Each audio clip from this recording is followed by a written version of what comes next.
Então, boa noite, pessoal. Dando continuidade à nossa disciplina aqui de tópicos especiais em programação de computadores, hoje a gente vai terminar a parte ali sobre CSS que a gente iniciou na aula passada, tá? Então, a nossa aula hoje é a aula 05, né, da nossa disciplina. O conteúdo é o box model do CSS. É o mesmo PDF, tá? O mesmo material que a gente viu na aula passada aqui, tá? Então, quem já leu lá, acabou lendo o PDF todo, na aula passada já viu também esse conteúdo que a gente vai ver hoje, tá? Mas antes de a gente falar sobre esse box model, vamos ver ali a atividade 1 e 2 que foi passada na aula passada, para quem teve alguma dificuldade, tá? A atividade 1, pessoal, era pegar um formulário HTML que a gente já tinha feito em aulas anteriores, tá? E criar um CSS para dar algum embelezamento, né, no nosso formulário.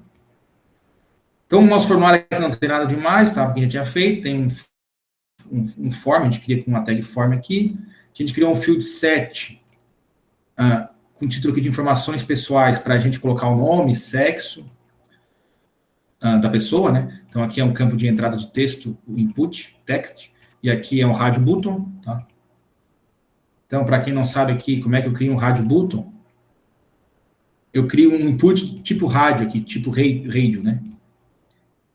E aí eu tenho que colocar o nome dele, que é o atributo name, o mesmo, sexo e sexo, para que ambos pertençam ao mesmo grupo, né? Assim, então, quando eu for selecionar aqui, eu vou selecionar um ou outro, tá? Não consigo selecionar os dois ao mesmo tempo.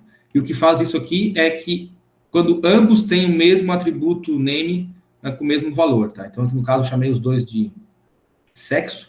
Então, o HTML entende que esses dois radbuttons aqui, desculpa, pega assim, eles pertencem ao mesmo grupo, então eu posso escolher ou o valor masculino ou o valor feminino. Tá?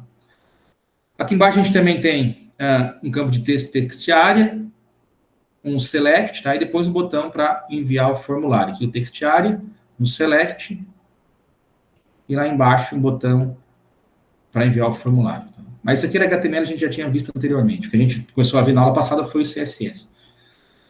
E o CSS, se a gente for ver, não tem nada demais, tá? O CSS eu criei uma regra para pegar qualquer elemento field set da minha página e colocar a largura dele em 500. Esse display block é para que o elemento seja como se fosse um bloco. O que isso quer dizer? Que depois de terminar o elemento, automaticamente ele vai quebrar a linha e vai jogar tudo que tem depois dele para baixo. Tá? Não vai ficar tipo lado a lado. Tá? Ele vai ocupar como se ocupasse a largura toda da tela. Tá? A borda, criei aqui uma borda, mas enfim, não precisaria criar. E o background eu coloquei aqui uma cor, que é esse meio verdinho aqui, tá?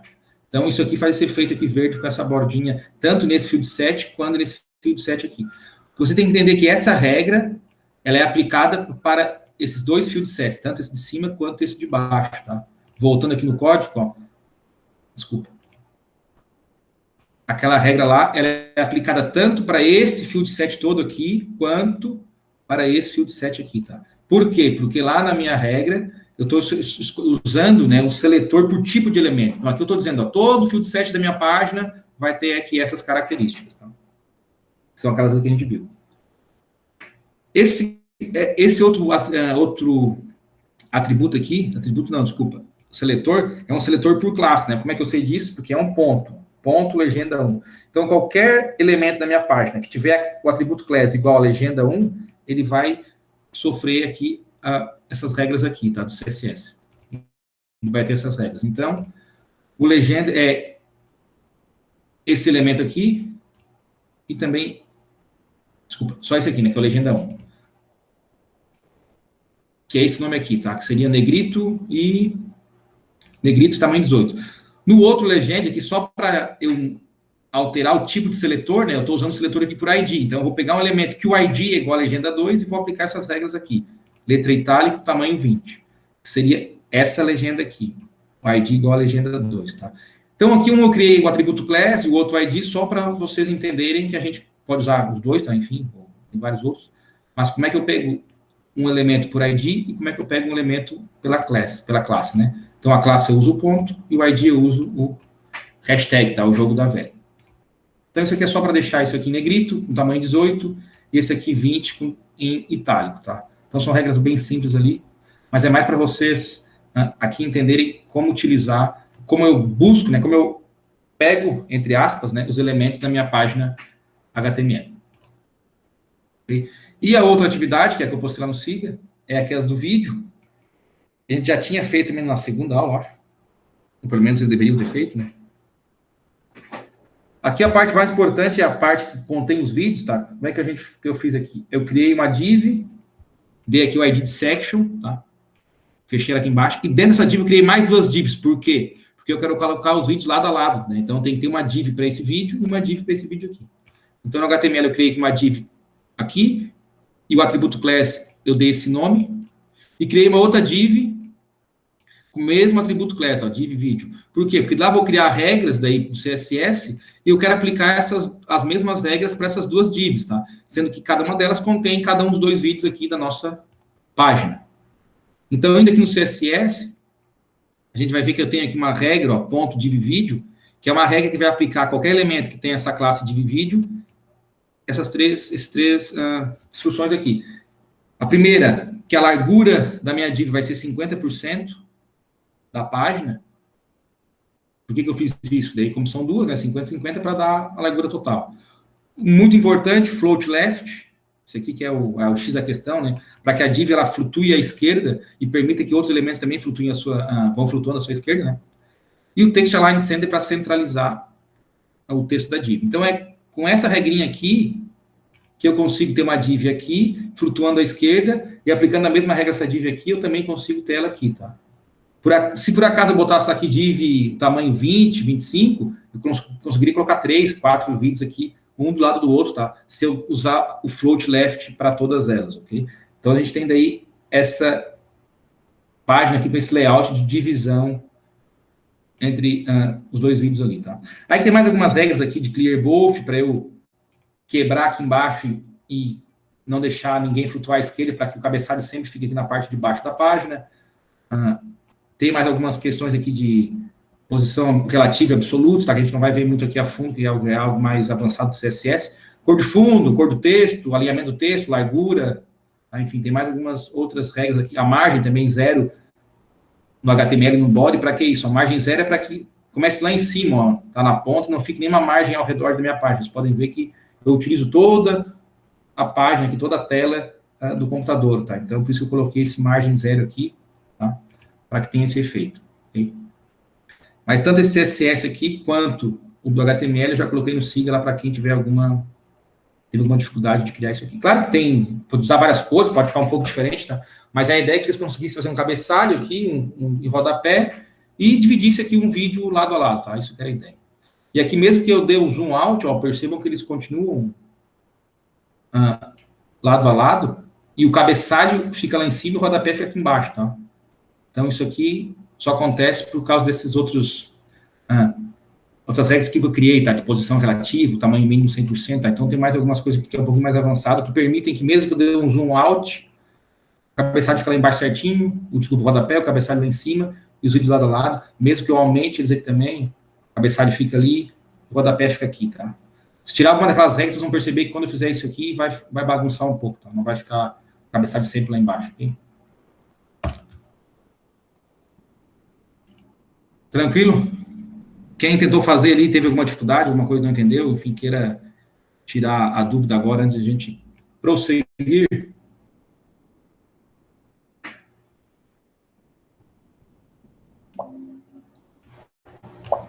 Quem tentou fazer, claro, não vai ter dúvida, né? Daí não tem muito o que fazer.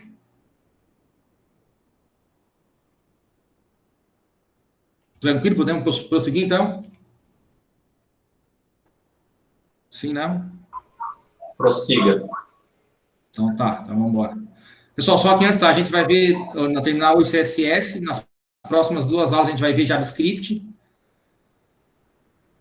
e aí na primeira semana de dezembro vai ser a primeira avaliação desse conteúdo aqui, tá? Aí depois da avaliação a gente vai começar a ver o lado do servidor lá, que é o PHP, tá? Então vamos lá. Só então, a nossa aula, como eu falei, hoje é mais curta, tá? Eu decidi dividir ela em 2 aulas CSS. Até poderia ter dado essa parte na aula passada, mas daí ia ficar muita atividade para vocês fazerem, também ia ficar muito conteúdo. Então, eu sempre tento dividir, até para dar um tempo para vocês depois em casa fazerem as atividades, porque, como eu falei, programação, se vocês não fizerem um arquivo HTML, fizerem CSS, não futricar, não mexer, vocês dificilmente vão aprender só assistindo as aulas, tá? Então, eu decidi dividir as aulas para ficar até mais tranquilo para vocês. Então, a gente vai falar hoje de box model, tá? Todos os elementos... Desculpa, deixa eu só botar uma apresentação. Todos os elementos do HTML, tá? Eles podem ser considerados como caixas, tá? O que seria isso? Que eles ocupam mais um espaço ali, uma porção da nossa página HTML. Em CSS, o termo box model, então, ele é usado quando a gente fala de design ou layout da nossa página. E o modelo de caixa CSS, ele é essencialmente uma caixa que envolve elementos HTML e consiste em imagem, bordas, preenchimento e conteúdo. Então, todo elemento de CSS, eu consigo... todo elemento HTML, quando a gente vai utilizar o CSS, a gente consegue definir imagens, bordas, preenchimento e o conteúdo desse elemento, tá? Então, falando de cada um deles, o content, de inglês, que em português é conteúdo, tá? É o conteúdo da caixa onde o texto e as imagens são visualizados. Então, seria a parte do elemento HTML onde o conteúdo está visível para o usuário. O padding é o preenchimento, tá? Então, ele preenche uma área em torno do conteúdo, tá? E ele é transparente, ou seja, não tem como eu dar uma cor para o padding ou algum estilo, tá? Ele é algo transparente, ele é somente um espaço entre o conteúdo e a borda desse conteúdo. A borda, aqui do inglês é border, tá? Vai ao redor do preenchimento e do conteúdo. E a margem é a margem por fora da borda. E a margem também é transparente. A margem todo mundo sabe, né? Igual fazer um documento lá no Word, no LibreOffice. A margem, todo mundo faz uma margem lá de um e-mail, enfim, quando faz algum trabalho acadêmico. Então, a margem é aquilo que vai ao redor de tudo, tá? É a parte mais externa ali do nosso documento, no nosso caso aqui, nossa página HTML. Então, aqui no desenho, todo elemento HTML, então, ele tem internamente o content, que é o conteúdo. Por exemplo, lá um parágrafo vai ser um texto, uma imagem vai ser a imagem, tá? O padding, que é um preenchimento, de novo, ele é transparente, não consigo dar uma cor para ele, nenhum tipo de estilo, mas ele é um preenchimento que vai entre o conteúdo e a borda. A borda eu consigo, sim, dar uma largura, dar uma cor, tá? Dar um tipo, pontilhada, contínua, entre outros. E depois da borda ainda eu tenho a margem, tá? Que seria, então, a margem lá do meu elemento, que é a mesma ideia de uma margem do documento de texto. Ok, Bruno, qual que é o do float? O primeiro? Depois me passa qual que é. Depois da aula que me passa, que eu te passo. Eu coloco lá. Então, pessoal, isso aqui é a estrutura do box model, tá? Do todo elemento HTML, quando a gente está mexendo com o CSS nesses elementos. Tá? O conteúdo, o preenchimento, a borda e a margem. Então, a largura total dos elementos, como é que a gente vai calcular a largura de um elemento? Eu quero colocar uma imagem na minha página lá de 500 px, tá? Então, a largura total do meu elemento vai ser o quê? O width, que é a largura do elemento em si, da imagem, mais o preenchimento da esquerda e da direita, mais a borda da esquerda e da direita, a espessura da borda, né? E a margem que eu colocar à esquerda e à direita do elemento, tá? Claro que eu posso colocar tudo zero, tá? Para esses atributos aqui, tá? Mas, normalmente, a gente coloca algum valor diferente de zero. E a altura também. Então, eu vou ter a altura do elemento em si. O padding top é o preenchimento na parte de cima. O padding bottom é o preenchimento na parte de baixo. Aqui, borda de cima e a borda inferior, superior e inferior. A margem superior e a margem inferior. Então, a soma de todos esses elementos aqui, desses atributos, na verdade, daria a largura total do meu elemento, tá? Então, vou fazer aqui um exercício rápido aqui. A gente quer criar um elemento, uma div, cuja largura vai ser 100 px, tá? E dentro dessa div eu vou colocar, sei lá, um texto, vou colocar uma imagem. Então, a gente vai criar o nosso elemento com as seguintes propriedades CSS. Então, eu tenho lá o HTML com uma div, e essa div vai sofrer aqui essas regras do CSS, tá? Então, a largura 100 px, preenchimento na esquerda 20 px, preenchimento na direita 20 px, a borda esquerda e direita 5 px cada. A propriedade width aqui, que é 100 px, vai representar o tamanho que eu quero para o elemento. Porque quando a gente cria um elemento no HTML, lá no CSS eu coloco esse atributo width 100 px, eu quero que na minha página a largura do elemento como um todo seja 100 px, né? Só que o tamanho, na realidade, vai ser igual a 150 px. Por quê? Porque além do 100 da largura do elemento em si, eu coloquei preenchimento de um lado e do outro 20 px cada, que vai dar 40, e mais 5 px na borda esquerda e 5 na direita, que vai dar mais 10 de borda. Então, eu vou ter ao todo 100, 40 mais 10, 150 px, tá? E aqui, no caso, eu não coloquei a margem, então a margem seria igual a 0. Então, quando eu for criar minha página, eu vou deixar um espacinho lá de 100 px, mas na verdade vai ter 150 por causa disso, tá? A gente colocou esses outros atributos aqui. Então, isso é um problema, tá? E por um longo período, quem desenvolvia para a web especificava sempre um valor de largura menor do que o desejado, porque era necessário a gente subtrair o valor do preenchimento, que é o padding, e da borda da largura total desejada. Então, se eu quisesse que minha imagem ocupasse um espaço ali de 100 px, normalmente a gente botava um pouco menos, para se eu quisesse colocar uma borda, um preenchimento entre a imagem e os outros conteúdos, ou até a margem, tá? Eu não passasse muito desse 100 px, tá? Mas no CSS3 tem uma solução para esse problema, que é a propriedade box size. Essa propriedade vai permite incluir a largura e a altura do padding, do preenchimento, e também da borda, na altura e altura total do elemento. A sintaxe para a gente utilizar ela é bem simples, a gente escreve box size, border box, tá? Isso aqui é padrão. E assim, então, o nosso elemento ele vai levar em consideração a altura e largura do conteúdo, do preenchimento e da borda, tá? Mas da margem, essa propriedade aqui ainda não leva em consideração. Então, eu fazendo isso aqui, é como se automaticamente lá o HTML e o CSS, eles vão calcular a largura que eu quero no meu atributo width, já levando em consideração o preenchimento e a borda. Tá? Então, por mais que eu extrapole a largura que eu coloquei com a borda e o preenchimento, ele vai diminuindo e vai deixar exatamente do tamanho que eu coloquei lá no atributo width. Tá? Só a margem, nesse caso, que aí se eu colocar uma margem diferente, uma margem 10 px ou 20 px, aí a margem não vai entrar nesse cálculo aqui, entre aspas, automático, tá? Que o HTML e o CSS fazem. Ok? O que o Elton botou ali? A soma de todos os elementos do Capitão Planeta. É mais ou menos por aí.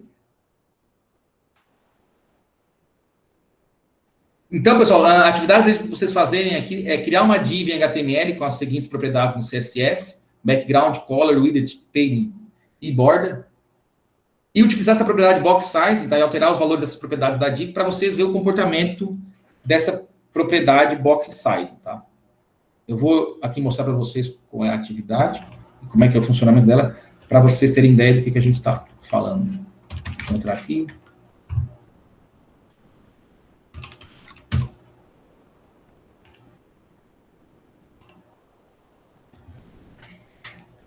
Deixa eu entrar aqui nesse arquivo que eu devo ter que alterar ele. Tá. Pessoal, a atividade é essa aqui, tá? Mas vou mostrar para vocês, depois vocês terem que fazer aí na casa de vocês. Então, o HTML é bem simplesinho, tá? O que é o HTML? Não tem nada, ó. Tem só um body lá. Criei uma div, criei um atributo ID e chamei de div1. Dentro dessa div só coloquei aqui um H1, que é um título div azul, só para ter algum texto no meio da div, e fechei a div. Então, meu HTML só tem isso. A cor azul, a borda, tá tudo no CSS, né? Então, vamos lá ver o CSS, que é esse cara aqui, ó. Aqui no CSS, pessoal, eu peguei aquela div lá pelo ID, né? Aqui, hashtag div1.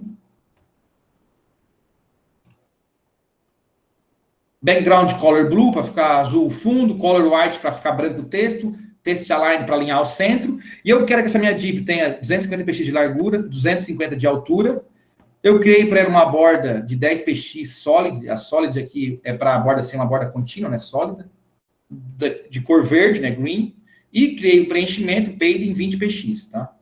Quando eu coloco assim, pessoal, só border direto, não coloco border left, right, top, button, mesma coisa para o padding. Quando eu não coloco padding left, right, top, button, eu estou informando que esse valor aqui é para todos os lados, tá? Para esquerda, direita, cima e embaixo. Então, aqui essa borda é esquerda, direita, cima e embaixo, e esse preenchimento em cima, direita, em cima, baixo, direita, esquerda, tá? Então, quando a gente faz isso aqui, vale para todos os lados do meu elemento. E aqui, só para deixar o tamanho da div 250 px ali, o texto interno, para o texto ficar mais centralizado, tá? Então, isso aqui é meu CSS. Então, deixa eu voltar para cá. E aqui está minha div. Se eu vim aqui, por exemplo, e aumentar aqui para 300 e 300, salvar, executar de novo. Ó, perceba que está aumentando 300 e 300. Só que, como a minha box size aqui, border box, aquela propriedade que a gente viu agora, está comentada, tá? Na verdade, meu elemento ele tem 300 de largura, mais 20, que é 10 de cada lado da borda, e mais 40, que é 20 de cada lado do preenchimento. Ele é maior, na verdade, que os meus 300 que eu quero que ele tenha. Então, para não ter que ficar calculando e ter tirando 300 aqui, é 300 menos 20 das duas bordas, menos 40, menos 60. Eu colocar aqui 240, para que meu elemento com a borda e com preenchimento, ele tenha exatamente lá os 250 que eu quero, tá? Desculpa, aqui eu tenho que botar também aqui na altura para ficar enquadrado, né? Senão vai ficar... Vamos lá de novo. Vai ficar desse tamanho assim, tá? Para não ter que fazer esse cálculo, eu posso deixar 300. Uso aqui a propriedade box size, border box, tá? Que isso aqui ele vai fazer esse cálculo aqui automático. Então, mesmo que tenha uma borda e um preenchimento aqui, ele vai subtrair dessa largura já esses valores aqui, tá? Para que o tamanho lá da minha div seja o que eu quero, tá? Podem ver, ó, tá lá tava 240, né? Eu botei 300 e coloquei o atributo lá e o tamanho dela não mudou. Por quê? Porque esse cálculo que eu tinha feito aqui antes, ó, 250 aqui,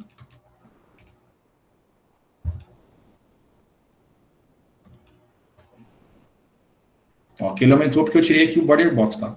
Se eu colocar aqui, agora, salvar, vocês vão ver que ele vai diminuir por quê? Porque ele vai fazer aquele cálculozinho, tirando ali a largura e o preenchimento, tá?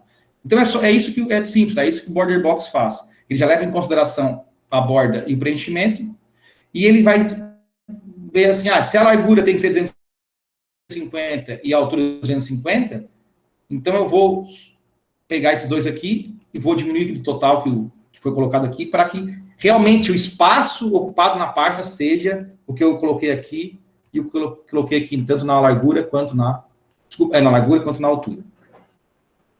Isso que o box sizing faz, tá? Entenderam, pessoal? Tranquilo? Sim, entendido. Tem barbadinha, né? Então, quando vocês forem fazer um layout e tem que ter uma... Nem sempre a gente usa assim tão específico o tamanho, tá? Mas por algum motivo, tem que ser um tamanho de tantos px, sei lá, algum tipo de montagem que vão fazer. Então, para vocês não terem que perder tempo, às vezes com uma largura, com a borda, com um preenchimento, usem essa propriedade, coloquem aqui os px que vocês querem para o elemento, e aí ele já faz a mágica lá e vai ter exatamente aqui, se vocês forem medir, né? Não vou conseguir medir, mas teria aqui 500 por 500, tá? Aqui na imagem, ok? Então, deixa eu voltar aqui para como estava antes.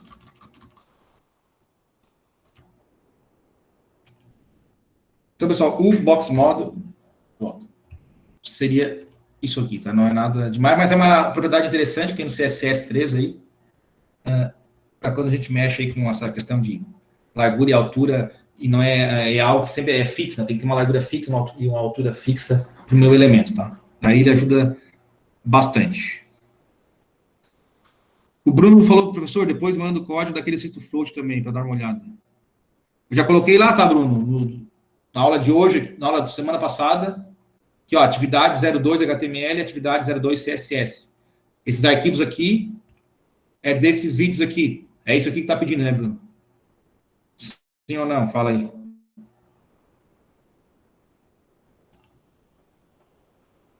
Beleza, já tá lá, tá? Só que, pessoal, não coloquei na aula de hoje, tá? Eu coloquei na aula passada, na aula do dia 5, tá? Coloquei tanto o HTML e o CSS do exemplo prático que a gente tinha visto, quanto a atividade 02, tá?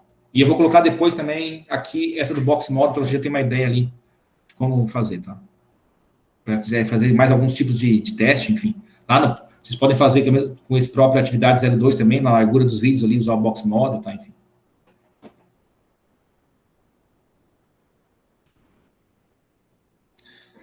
Então, pessoal, sobre o CSS, que as considerações finais.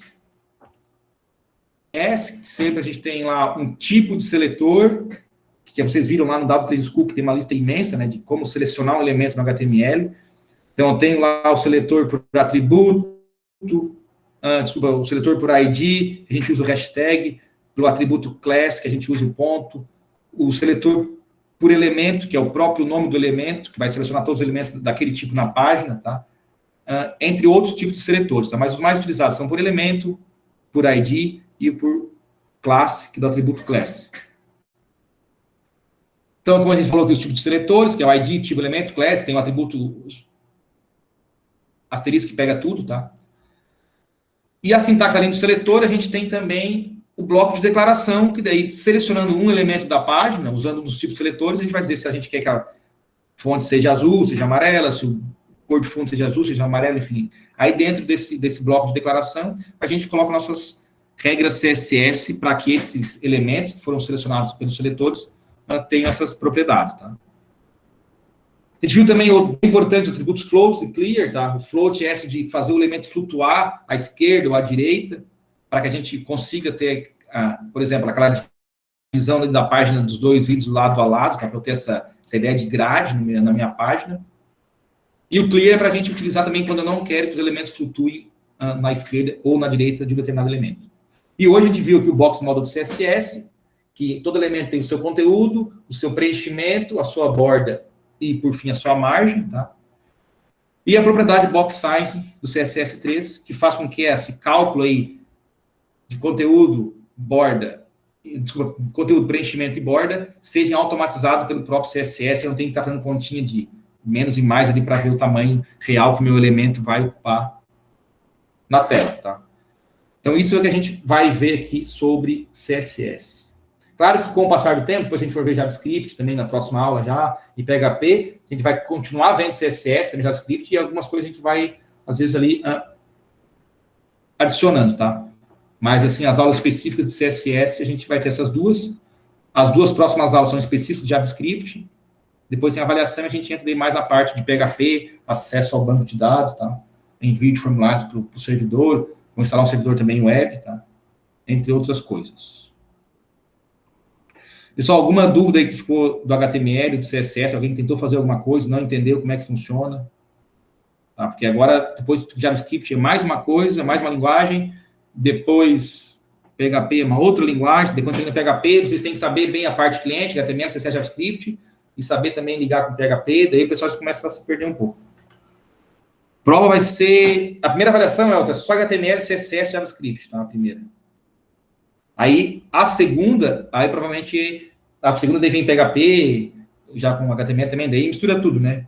Mas a segunda provavelmente é prática, é um trabalho, você mandar vocês fazer algumas... Um script em PHP, uma paginazinha, sei lá, um formulário, alguma coisa assim. Mas essa primeira agora, sim, JavaScript também, sim. Nós vamos ver JavaScript no dia 20, no dia 19, no dia 26, tá? E na primeira semana de dezembro, que é dia 3, aí seria avaliação. Claro, vai ser avaliação online, tá? Mas a aula do dia 3 de dezembro vai ser específica para a avaliação de vocês, tá? Conteúdo HTML, CSS e JavaScript. Claro, pessoal, JavaScript, como é 2 aulas, vai ser coisas básicas, tá? A gente vai ver até aqui, já antecipando, vai ser uma introdução, como utilizar o JavaScript no HTML, a sintaxe, os tipos de dados, e depois formas de saída do JavaScript e o Doom, tá? O HTML Doom, que é um pouquinho mais avançado, mas eu gosto de mostrar um pouquinho para vocês verem o que a gente consegue fazer com o JavaScript, tá? Mas a gente não vai avançar muito até por questão de tempo, tá? E como a gente tem que entrar em PHP, depois banco de dados, formulário, enfim. Ok? Mas, então a primeira prova são esses 3 conteúdos aí. Primeira avaliação, né? A primeira, normalmente, eu faço teórico, tá, pessoal? Até porque a gente ainda nem chegou a ver PHP, então... Na verdade, é um pouco teórico, mas tem uma coisa de código também. E a segunda, normalmente, é só código daí, tá? E mais um trabalho, na verdade, que a segunda é mais um trabalho do que uma prova.